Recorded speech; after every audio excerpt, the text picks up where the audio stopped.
పద శారదా.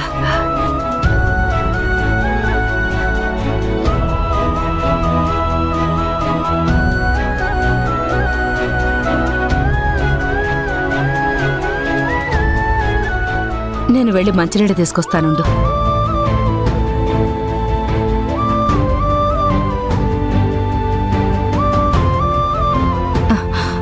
తాగు శారదా.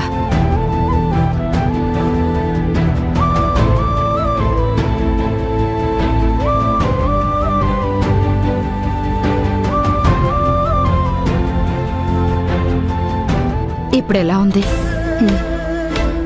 అమ్మయ్య. ఎందుకు శారదమ్మా రెస్ట్ తీసుకోకుండా బయటికి వస్తావు? అసలు నీ హెల్త్ సరిగా ఉండటం లేదు. బయట ఎండలు మండిపోతున్నాయి. కాస్త జాగ్రత్తగా ఉండు శారదమ్మా. నిన్నంతా నువ్వు ఇంటికి రాకపోయేసరికి మా ఇద్దరికి ఎంత కంగారేసిందో తెలుసా? అందుకే నిన్ను వెతుక్కుంటూ బయలుదేరాం. నీకోసం ఎన్ని చోట్ల వెతికామో తెలుసా? జ్యోతి, నాకంటూ నా వాళ్ళెవ్వరూ నాతో లేరు. నాకు అక్కలా అండగా ఉండే జలజక్క, కూతుర్లా చూసుకునే నువ్వు. నీ జాడ తెలియకపోతే నేను స్థిమితంగా ఎలా ఉండగలను? నా ఆరోగ్యం గురించి ఆలోచించి ఇంట్లో ఎలా ఉండగలను? ఈ మధ్యన నీ జీవితం ఏమైపోతుందోనన్న ఆవేదన శారదకి బాగా ఎక్కువైంది జ్యోతి. తన కంట్లో కన్నీళ్లు తప్ప కంటికి నిద్ర కరువయింది. నా జీవితానికి ఏం కాదు శారదమ్మా. నా కాపురానికి కొన్ని ఆటంకాలొచ్చాయి. త్వరలోనే అన్నీ సర్దుకుంటాయి. నా గురించి అనవసరమైన టెన్షన్ పెట్టుకోకు శారదమ్మా, ప్లీజ్. మాటలతో సమస్యల్ని దాటేయొచ్చు, కానీ చేతల్లో అదంత తేలిక కాదు జ్యోతి. పెళ్లైన ఆడపిల్లకి అత్తగారి ఈసడింపులు ఉంటే సర్దుకుపోయి భర్తతో కాపురం చెయ్యొచ్చు. ఆడవాళ్లకు ఆంక్షలు పెడితే తట్టుకుని నిలబడొచ్చు. భర్త చెడ్డవాడైతే భరించి ముందడుగు వేయొచ్చు. కాని ఇక్కడ నీ సంసారాన్ని దైవంతో జతగలిపి నీ భర్త ప్రాణాలకి ముడిపెట్టారు.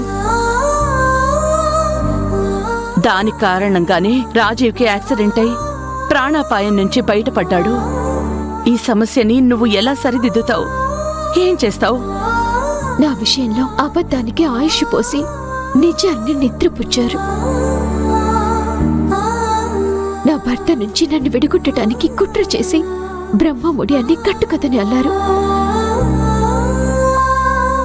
పరిస్థితులు కూడా అబద్ధానికే ఊతమిస్తున్నాయి, కట్టుకథకి జీవం పోస్తున్నాయి.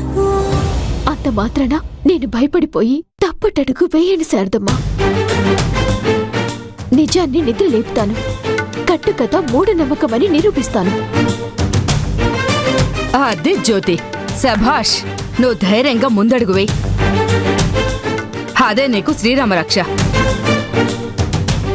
ఏ ఆధారాలున్నాయని వాళ్ళ నమ్మకం అబద్ధం రుజువు చేస్తావు? నాకు తెలిసి ఈ యాక్సిడెంట్ వల్ల రాజీవ్ కూడా వాళ్ళ నమ్మకమే నిజం అనుకుంటాడు. బ్రహ్మముడి మాత్రమే కాదు శారదమ్మా,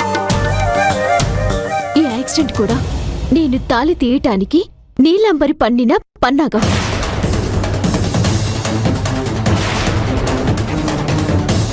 రామ్జీ ఫోన్లో మాట్లాడుతుంటే విన్నాను. కానీ జ్యోతిని వెలగొట్టడానికి భలే ప్లాన్ చేసావక్క. మరి నర్స్ చేత రాజీవ్కి సరిగ్గా ఆక్సిజన్ అందకుండా చేసావు. బానే ఉంది. తేడా జరుగుంటే ప్రాణాలు పోయేవి కదక్క. నీ సంసారం చెడగొడితే నీలాంబరికి కలిగే లాభమేంటి జ్యోతి? ఎందుకిలా చేస్తుంది? ఏదో బలమైన కారణమే ఉంటుంది జలజత్త. అదే అర్థం కావట్లేదు. ఒకవేళ రాజీవ్తో శ్రావ్యకి పెళ్లి చేయడానికేమో? అదొక్కటే కారణమనైతే నేను అనుకోను. ఎందుకంటే ఆవిడిదంతా కక్ష కట్టి చేస్తోంది. ఆ నీలాంబరిని చంపి నేను నిజంగానే జైలుకెళ్తాను. శారదమ్మా, ఇక్కడ కావాల్సింది ఆవేశం కాదు, ఆలోచన. నాకొదిలే, నేను చూసుకుంటాను. నువ్వు అనవసరంగా ఎక్కువ ఆలోచించి ఆరోగ్యం పాడు చేసుకోకు.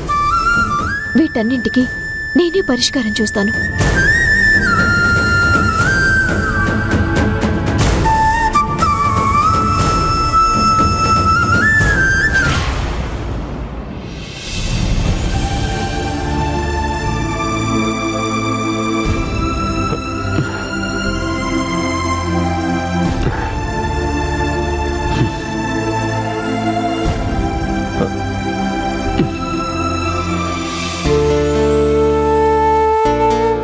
శ్రావ్య, నువ్వు కూర్చోమ్మా.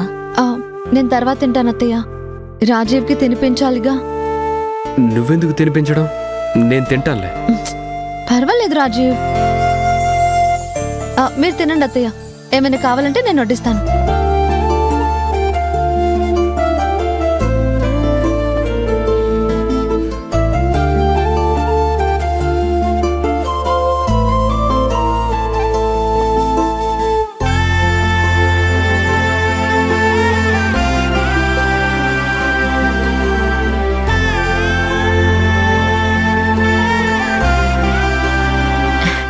నువ్వేనా శ్రావ్య? నీలో ఎంత మార్పు! పద్ధతుల్ని ఫాలో అవుతున్నావు, బాధ్యతలు తెలుసుకుంటున్నావు. పరిస్థితులు అన్నీ నేర్పిస్తున్నాయి అత్తయ్య. బయట వాళ్లతో ఎలా ఉన్నా ఫ్యామిలీ మెంబర్స్తో, ముఖ్యంగా మనం ప్రేమించే వాళ్లతో, మనం ఇష్టపడే వాళ్లతో నా ఇష్టం వచ్చినట్టు ఉండటం కరెక్ట్ కాదని తెలుసుకున్నాను. ప్రతిదీ ఒక రెస్పాన్సిబిలిటీ ఫీల్ అవ్వడం అవసరమని అర్థమైంది. రాజీవ్, శ్రావ్య ప్లీజ్. దెబ్బ తగిలింది నా కాళ్ళకు కానీ చేతులకు కాదు. నేనే తింటాను. పోనీలేరా, ముచ్చట పడుతోంది కదా, తినిపించి నువ్వు. అలా తినిపిస్తే శ్రావ్యతో పాటు నాకు కూడా అదో తృప్తి. కాదనుకురా.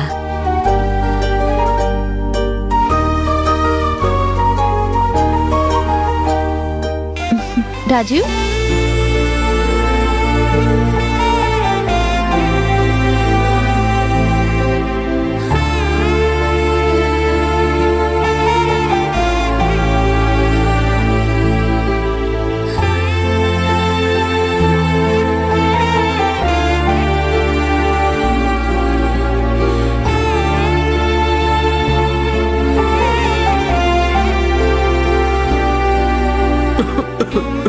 రాజీవ్, రాజీవ్, రాజీవ్, రాజీవ్, వాటర్ తాగు.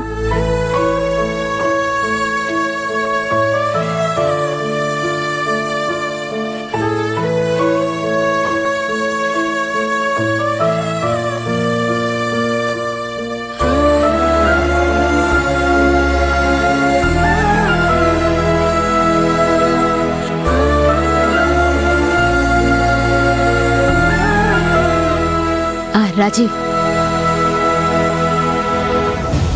ఈ 2 రోజుల్లో నేను తిరుపతి వెళ్ళొస్తానురా. సడన్ గా తిరుపతి ప్రోగ్రామ్ ఏంటమ్మా? నీకేమీ కాకూడదని నేను ఆ దేవుడికి మొక్కుకున్నానురా. ఆ జ్యోతి శాశ్వతంగా వెళ్ళిపోతే 3 కత్తెర్లు ఇస్తానని కూడా మొక్కుకున్నాను. నేను వెళ్ళి మొక్కు చెల్లించుకొని వస్తాను. సరే అమ్మా. మీరొక్కరే వెళ్తున్నారా అత్తయ్య? లేదమ్మా,